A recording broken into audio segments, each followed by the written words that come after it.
Voor wêreld met Jy kan Afrikaanse Engels sleg. praat, maar ek sal maklik op. Ek sal probeer.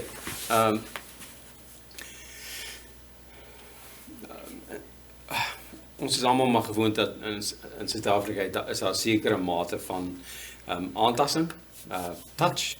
Wat is daar 'n beter woord vir aanraking? Contact. Aanraking, ja.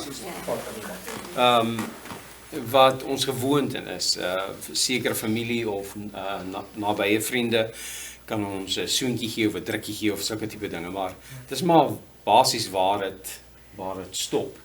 En so toe ek deur my eie studiejaar gegaan het, wou ek om my aan te raak nie. Toe ek hier by jou huis aankom, jy het nie eens vir my 'n kus gegee nie. So daar praat hy nie net in kulturele taal nie, maar hy sê vir hom, ek verwag dit.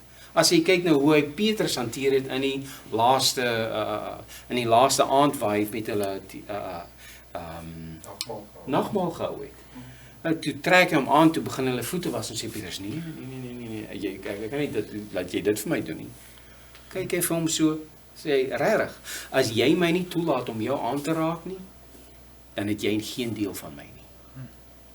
Daar is 'n intimiteit wat Jesus aanvaar is die natuurlike gebruik van wat dit is om 'n Christus lewe te lei, wat ons moet aanvaar, en dis nie die manier hoe die wêreld daaroor wil dink nie.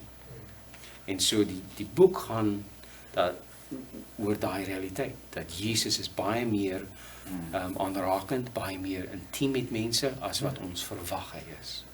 En dat ons kulturele illusies en argumente sal moet weglê om te kyk na wat dit werklik beteken om te lewe soos hy lewe in daardie manier. En dis maar dit.